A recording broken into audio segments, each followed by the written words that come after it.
Welcome back. Welcome back to my friend. I'm going to tell you in a minute who he is. 2010, we had this incredible mixologist, long blonde hair. No, it wasn't her, it was him. She was Isa, the photographer, who was also with the mixologist and the tea maker. But there was Simon, and he was a lot of fun. But then he saw the light, and he became a chef. And a finalist in Masterchef Australia, no less, the finest. And then he saw the light again, and he became a sustainability advocate. So he talks about good food, good health, vegetarian food, vegan food, and all the stuff that helps us to live longer, to enjoy more tea in life. Now he's all three. Welcome, Simon. Hey, Fabulous to have you Thanks here. for having So me. good to have you back in Sri Lanka. Great to be back in Sri Lanka. And I tell you what, I love it as much this time as I did the first time, even with my very long hair and my well, my loudness hasn't changed, that's for sure. I'm still quite loud, but my hair is shorter. I've become a little bit more rounder. But I tell you what, I've moved into the food world. I've moved into the understanding of sustainability, plant-based food, and the healthy elements of all that sort of stuff as well. So it's been a wonderful journey since we saw each other last. You've been doing some incredible stuff, going out with our Lost Ingredients lab I and have. meeting entrepreneurs. Yep, all this week we went to 3 or 4 sites, met some amazing people. See, the best thing about this is not only do they produce great food, which is the number one thing we're sort of like talking about here, but we've got to understand the people behind that, the owners themselves, the people who run the system, wonderful entrepreneurs, great thinkers, forward thinkers. In fact, I like to say that they think historically about how food was grown, and they're reliving it again, because really all we're doing is doing stuff that our forefathers have done before. And there's just this big center part in the middle we're still part of, which is trying to fight the system and add chemicals and whatnot, really sort of like monocropping, as we say. But these wonderful entrepreneurs are changing the way we look at food again by looking in the back. And you did something amazing. So we launched Genesis. Genesis project is the Dilmah Center for a Sustainable Future yesterday. And Simon was the first show back at the old Dilmah head office and factory complex in Maligawatha, where Genesis is based. And he had a masterclass. Tell us what you did there. What did you do with tea and plant-based food? So the idea was to show and express all the amazing ingredients that we found on the journey, but not only that, incorporating tea and of course Dilmah tea. So we did a few dishes. There was 35, I think, chefs that came in to see us, and the space is beautiful. It's really, really, really beautifully put together. But at the start, we did gosh, I've almost forgotten. What did we do at the start? We did a cabbage that I slow braised in tea to make it really rich, and spices like ginger, of course, Ceylon cinnamon, and a few others. I made a grilled watermelon salad. That was fun. So obviously watermelon is in season right now in Sri Lanka. Problem is you still have seeds in your watermelons, whereas we don't have seeds in Australia. So the last half hour of prep, I was picking the seeds out. But they're sweet. It's sweet. Oh it's my nice. God, so sweet, juicy, really high heat grilled. And then with gochugola, we put gochugola. We put that on top. Let me translate. Gochugola, sorry, apologies. You're good. We call it mugwort. Mugwort. Okay. So gochugola, and then some cashews, of course, and then toddy treacle that have been infused with with green tea and jasmine. Beautiful flavors, isn't it, in the treacle? And that was drizzled over the top. Kitul treacle, right? Right. Okay. Yeah, that's right. So that was sweet, fresh, kind of hot cold. And then the final one we did was using velvet beans. And this is something that was phenomenal to me. Velvet bean has the highest protein count, I think, across all legumes. It has 31 to 41 grams of protein per 100 grams. That beats beef, chicken, pork, all of the meat. That's so we fantastic. talked about the world of plant-based eating not getting their protein levels. Tell you what, this is a magic bean, and I reckon it's the future of food when it comes to sustainable eating.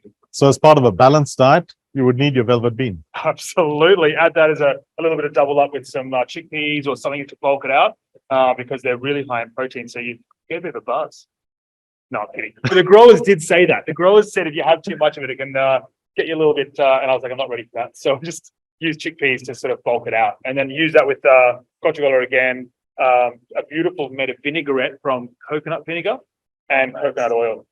And I saw you playing with a few teas. How did you integrate the teas in all of this? Sort of that one was using, what did I do with that one? That one was using a leaf herb through the vinaigrette. And so a cold infusion. So then you get the sweeter flavors as opposed to the brewed flavors. The cabbage was steeped in Ceylon tea that cooked down. So you get the richness through the tea and that incorporated through the spices, the lost ingredient, lab spices, and then that infused with the cabbage. And so then when I cut the cabbage in half and grilled it, it created some really heavy aromats and reduced the sauce down to a demi-glaze sweetness. And you pour that as a dressing over the top. So heaps of different ways to incorporate tea in food. And it's like, you know, if you think about how beautiful and how much tea you can stretch in water or in an infusion, you can get so many different elements of flavor that are unique to cuisine. Now, when we were chatting earlier, you were telling me about how the beautiful cocktail could have tea as an essence. Yeah. The one you spoke of, it's my favorite. The old fashioned? Yes. Oh my gosh. So this is a great little drink that I'm going to claim. I don't think I'm going to claim, but if you get some of your Ceylon premium tea, right? And let's just say you get about 4 or 5 bags, you really want to go over the top and kind of cross the friendship barriers of what you really should be doing with tea and apologize about it later and ask for forgiveness. And then you reduce that water down to a really small amount. And I'm talking to the point where 500 mils ends up being maybe 50 mils. So quite a lot. Yeah. And then you extract the tea bag, take tea bags out, put that liquid into it in a dripper or a jar or whatever, a pouring thing or whatever. And then a teaspoon of sugar at the bottom of a glass, 3 or 4 dashes of the Dilmah Ceylon Premium bitters. So it's gone from tea to bitters. It's super, super pungent. Stir that around to get that sugar to dilute. And then ice, and then your favorite booze. So whiskey, bourbons, aged Iraq would be really beautiful, as we mentioned before. Something like that to help carry out the flavors. And I think garnishing with an orange twist or a bit of an orange wedge, I think that's perfect. Simon's old fashioned. All We're going right. to try this. We're Ceylon's going to old make fashioned. it. Yeah, I love it. Let's do it. we're We should gonna make make it it. tonight. Let's make it tonight. Done. Okay. That's a deal. Okay. So from the ingredient, tea as an ingredient goes well, right? Oh, You think it does? heaven. In It's food, the absolutely. gastronomy? Yep. You've hit a very unique and the eye-rolling essence of, why has no one thought about that before? Tea as an ingredient in food and drink, cocktails and mixology makes so much sense. Going back to the mixologist and the tea maker, I remember you saying exactly that, looking at the different ingredients and making your cocktails and so on.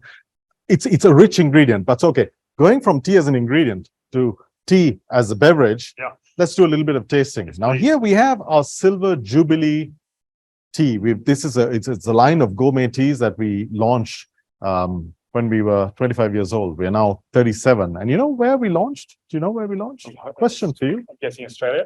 Yes. Was it? Very good. Wasn't it Opera Very good. House? No, that was the 25th anniversary. I was But there it for that. was in Rosehill, I think. Yes, that's Oh, right. was It it? was in Rosehill. It was in September 1985. Now that was a while ago. Launched.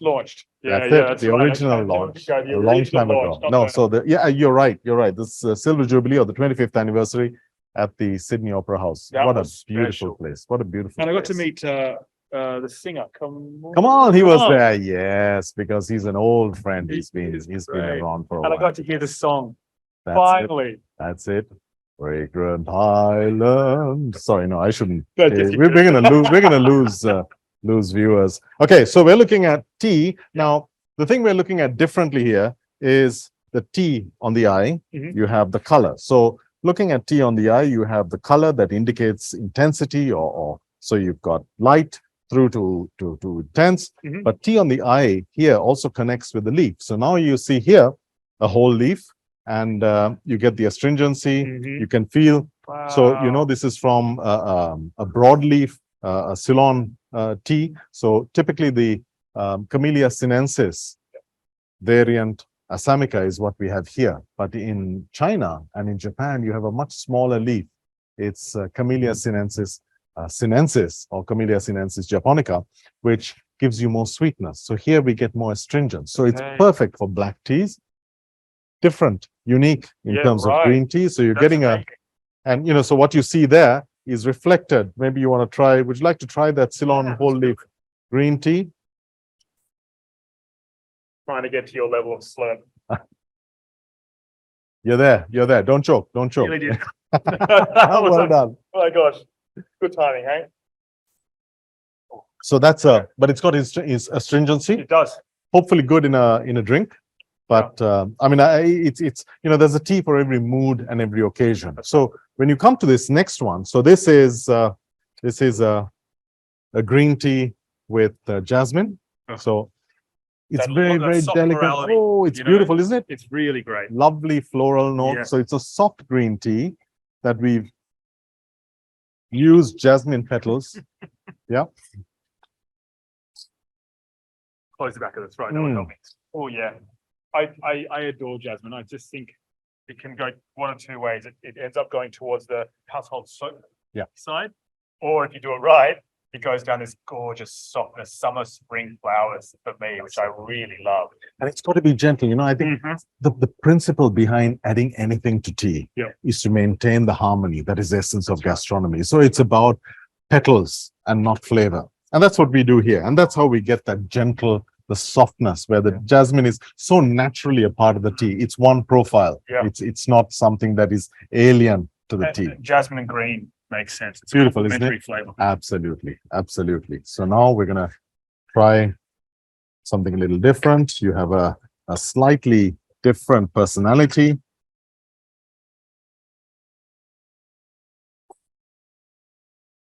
It's much lighter. So this is a softer tea. That's cool. It hasn't been hasn't had so much sunshine and so on. Right. But it's softer, it's lighter, it's bright. So can we talk about that just quickly? Okay, so this is organic. Yeah, it's stunning. Can we talk about the level of light in tea and what that affects in flavor? Because is it the same thing? So if you have a shaded or an elevated piece of land that doesn't get as much sun as someone that has getting a lot more sun, does the flavor profiles change? Absolutely, because the flavor, the taste, aroma, the texture in tea is determined by the juices within the cell sap. And the cell sap is influenced by light, by heat, by humidity. So when you have shade, you have it influences the metabolic system of the plant, of course, through photosynthesis, and therefore you get a softness. So in Japan, as an example, and parts of Sri Lanka even, we shade some teas if we want to get softness. But then if you don't, you want to get more intensity, like some of our low-grown teas. You have humidity, you have heat, you have a short diurnal range. So daytime, 34, 35 degrees. Nighttime really wouldn't be much lower than 26, 27. So, not too much of a gap. Whereas up in Norelia, where you have some of our lighter teas growing, you have a diurnal range that might be, say, daytime could be 21, 22. Nighttime, you could be looking at 6, 7 degrees. So it's a big difference. It's my kind of weather. Well, yeah, I mean, you were only there last week. You know what it's like. It's getting cold now. Absolutely. And talking about Norelias and we're going there. Victoria, this is a black tea. Yes. But it's got some citrusy notes. It's a high elevation black tea. And it's a smaller leaf, so it has some strength, some briskness. It has intensity, but it has briskness, but it's still soft in comparison with. Let's go dark. Yep. Let's. I'm going to try to find you. Okay, so we've got some of our. That one. Okay, right. Yeah, okay. We're going to try that. Showing me all the labels now. Oh, okay, this is what I was looking for. All right, so now we have a breakfast tea, and so you feel it's a little more fruity in terms of the heavy. A little bit more woody. It's got cedar. It's got very different characteristics. And in fact, you can see in terms of the color, a distinct difference. And that's the elevation. It's the soils. It's the temperatures.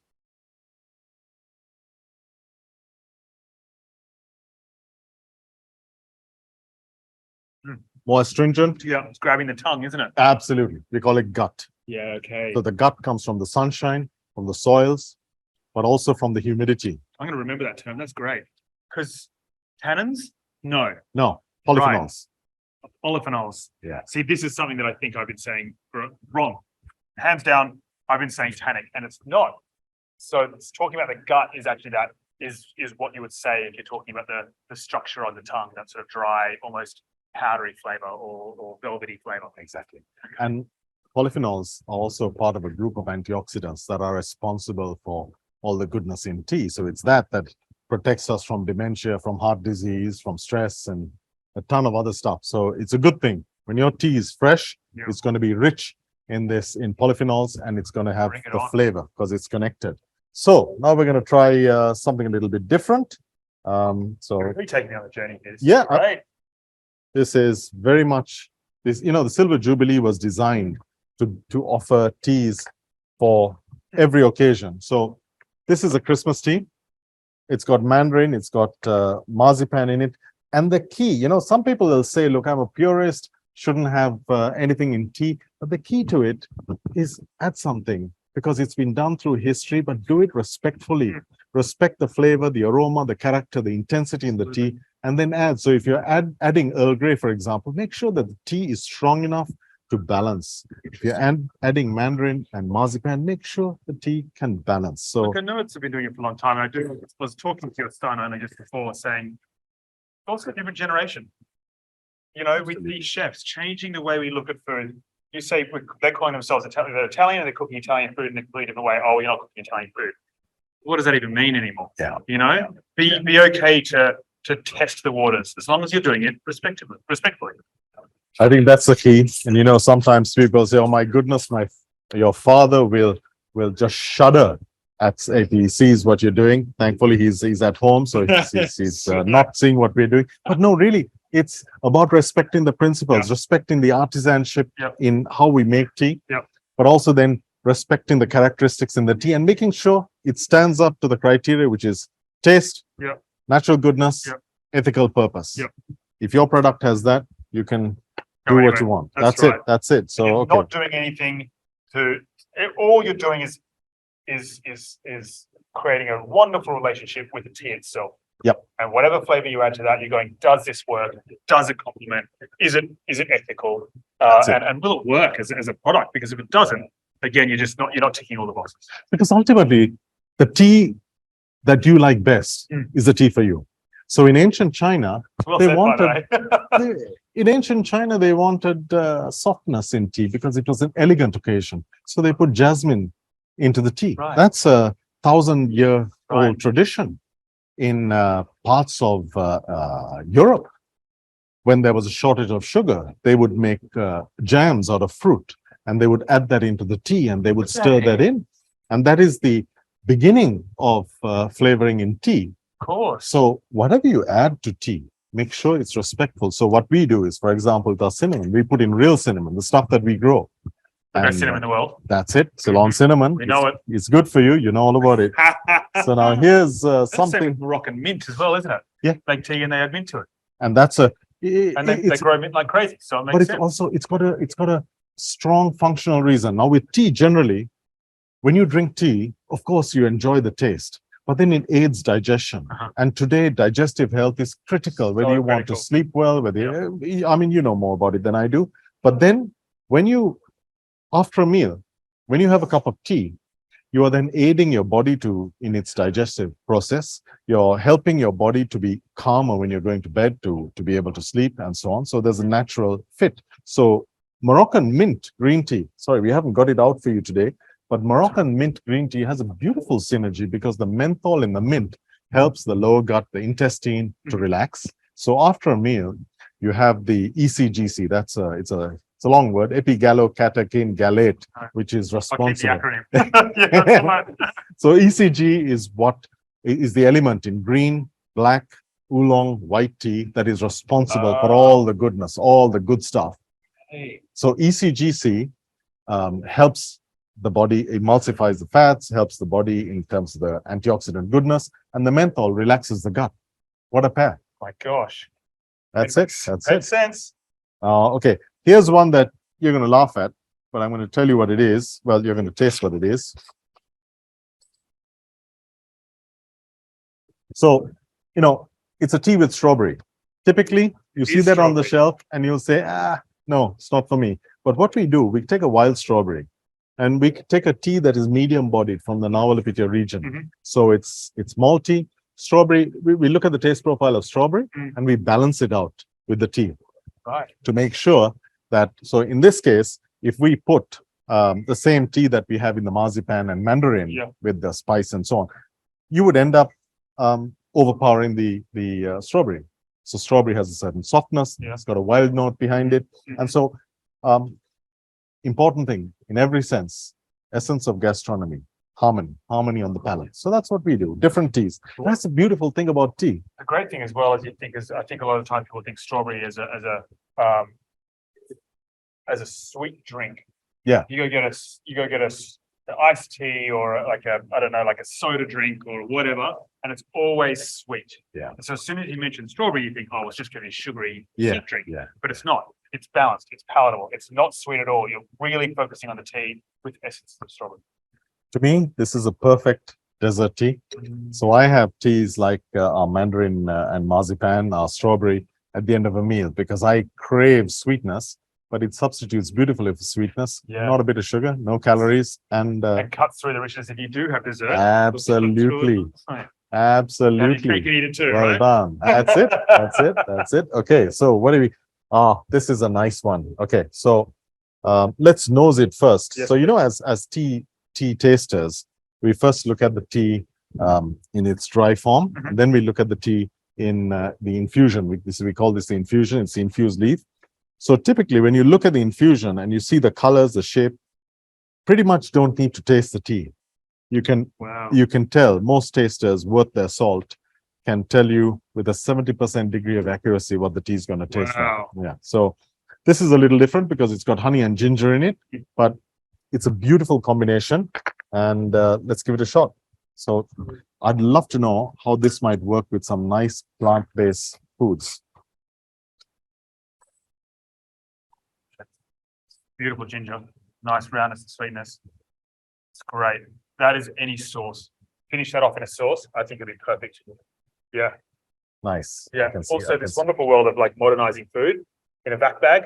If you're going to sous vide things, make a slightly stronger version for something you'd have where it's still brewed properly, but as in like still stronger, so less water, and then sous vide or vac bag something, and then slowly poach it in that liquid. It's amazing how many people don't brew their tea right. And whenever I travel to Australia or around the world, I keep telling people, please, because you've got to extract the goodness. So I was in an airline lounge a few weeks ago in your city, Oh God. and there they were. This lady comes along. She puts a Dilmah tea bag in.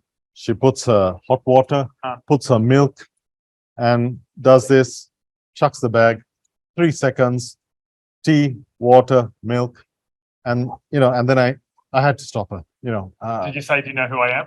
No, I didn't. I said, madam, I work for Dilmah, but really that's not the way to do it.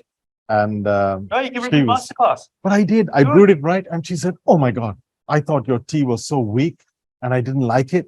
But that's the thing with traditional tea. That we make tea in the traditional way. Yeah. We wither the tea, we roll it. It's a traditional way to respect the environment, respect nature, and what nature has done in the leaf. But it needs proper brewing. So Yeah. you need to have filtered water. Yep. You need to give it 3 minutes. If you're brewing the tea with if you're going to have milk in the tea, Yeah. then you need to brew it for an extra minute or two. Yeah. So you give it a Yeah. good I mean, no 5 milk about it, minutes. but you know that. But yeah, Thank you. that's all right. That's why I like you, Simon. You're a good man. But I think, yeah, you've done a few things with our tea, and I heard you've been up to no good.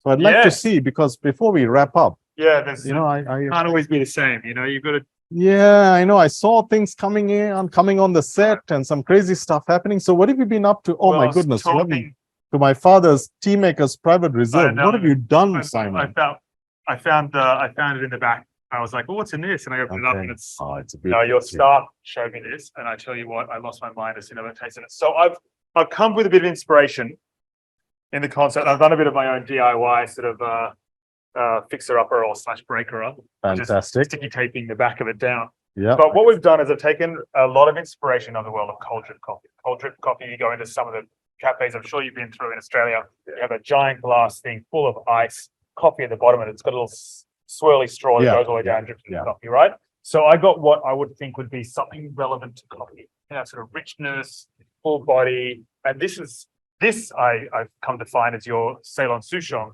And I'm sure you've talked about it before, but smoked with cinnamon, right? That's it. When you smell this, if you ever get a chance to get a hold of it, anyone out there, that to me is the creme de la creme of tea. So I was thinking, imagine if we used ice to slowly melt through your tea.